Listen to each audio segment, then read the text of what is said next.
Salam, hər vaxtınız xeyir. Bugün ingilis dilində danışığınızı daha akademik və daha yuxarı səviyyəyə çatdıra bilmək üçün ən əsas ifadələrdən üçünü sizinlə paylaşacağam. 1. There is a common misconception that. There is a common misconception that, yəni ki, belə bir ümumi yanlış fikir var ki, tərcüməsi bu cür olur. Daha akademik və analitik düşüncəyə əsaslanır. Misal üçün, there is a common misconception that introverts are antisocial people.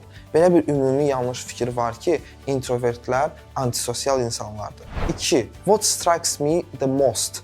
What strikes me the most? Yəni ki, mənim diqqətimi ən çox çəkən nədir burada?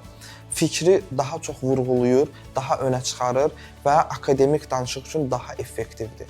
Məsələn, what strikes me the most about living abroad, how do people adapt to new cultures?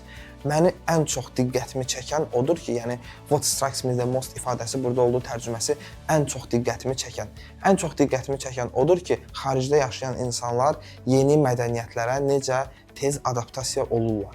3. If I were to draw conclusion. If I were to draw conclusion, yəni nəticə çıxarmalı olsam. Sonda fikri nəticələndirmək üçün istifadə olunan akademik bir ifadədir. Məsələn, if I were to draw a conclusion, I was able to get IELTS degree during 3 months. Əgər nəticə çıxarmalı olsam, IELTS sertifikatını 3 ay ərzində əldə edə bildim.